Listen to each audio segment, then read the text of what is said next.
Ladies and gentlemen, I present to you the DGNIIA Osara. Thank you, sir. Your Excellencies,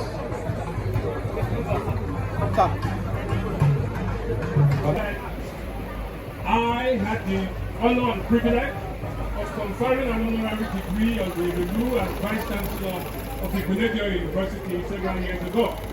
So we share that in common. Second is that this great Erelu, the scion of the Dosumu heritage of Lagos, also has a Benin heritage, and therefore I'm very pleased and glad that she's our queen and ambassador of the Empire of Benin.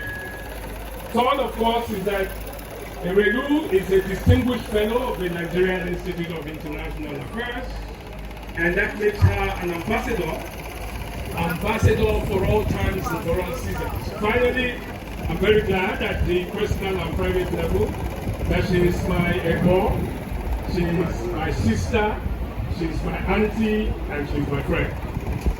Now, don't be confused at all. Today we have a double celebration. She's 50 on the throne of Erelu Kuti of Lagos. She's the fourth in that order. But today, the 29th of July, is also her birthday. She was born on this day in 1947 in Kano. And as I think of it, the reason she is Pax Nigeriana and she's very distinguished as a mother of the nation is the fact that she has a very pan-Nigerian foundation. I'm sure if you speak Hausa to her, she understands. That's great. Thank you.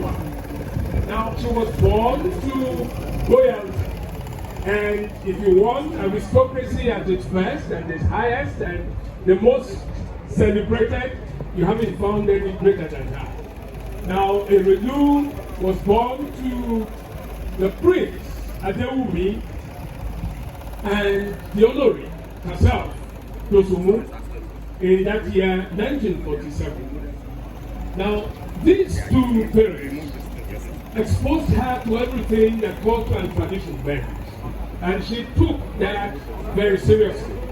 I can tell you that going through the palace of the Oba of Lagos, across two Obas, Oba Adeniyi and Oba Oyeko, she learned everything that was important in the palace, and that's why today, as a Erelu Kuti, she is not only the great ambassador, she's the queen mother, and she also teaches and empowers people in all of these different ramifications. Erelu, you are Oba Obiri. We thank God for your life.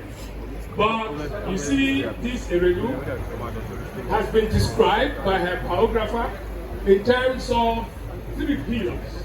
The one pillar is her freedom, because she exceeded every expectation that the boundaries of womanhood would have meant for her. So she defines freedom in its full ramification. Second is adventure. She's very adventurous. She has traveled the entire world. She's an aficionado, of everything that fashion moves, and she has proven to be the great and modern person. But the biographer also says that 50 recognizes that she's having a new beginning, because 50 is the magic point where things begin to get reinvented. And so she's today marshalling all of us to new heights that we have never seen. But let me tell us that when she first got into womanhood through Major Dekunle, she joined hands with Major in 1967 to ensure that Lagos State became a state of its own. So if you're looking for the foundations of the establishment of Lagos State, don't look beyond her. She's been very, very great. And she's been at the basis of all that went on to the foundation of Lagos.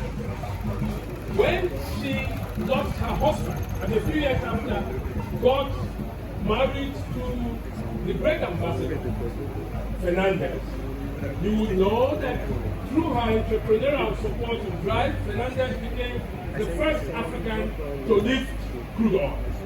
And that became a great distinction for her.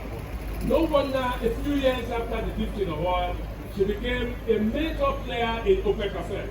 And today, if you look at the annals of OPEC, she has a very distinguished place in the history of that. But let me not bore you because we have a long day ahead of us. Let me tell you the other thing that you will consider exciting about this great personality. She is a peace ambassador, a peacemaker and a peace builder. And it is not for nothing that she is Yeye Odua. I tell you what she has done. There was a time, there was a little problem between Baba Africa, who's sitting here, and Chief Benson. Yes, Toss Benson. And she stepped in and reconciled them. But there was even a greater one between Baba Oni himself and their last Okoyo. She stepped in again and brought them together and reconciled them. So today, the whole world celebrates you. This world knows now that when a woman has great pedigree and a woman has honed herself through her entrepreneurial drive and has become worthy of the relation, she can rule the world as a queen. She is a royal queen, but most of all, she's a beautiful queen. A queen who set up a shop on Bond Street in London. And she ruled the world through Bond Street, taking a shop.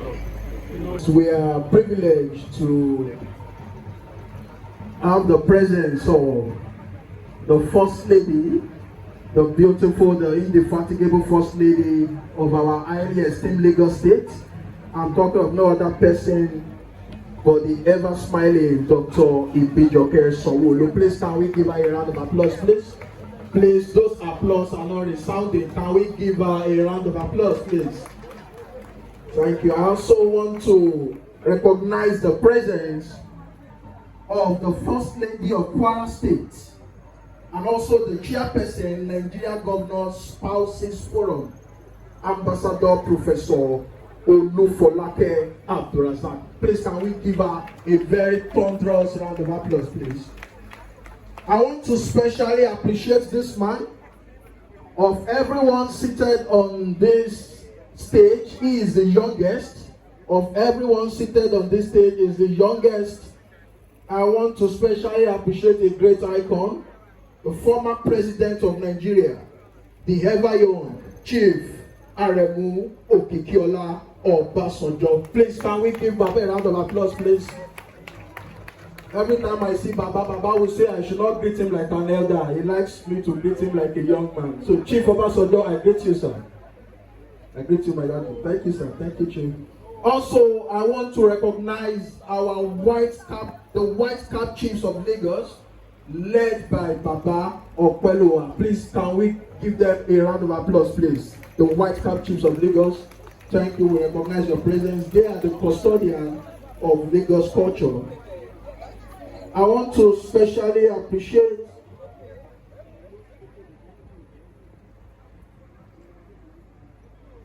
the presence of the Olowo of Owo, the paramount ruler of the Owo Kingdom, His Imperial Majesty, Oba Dr. Ajibade Gbadege.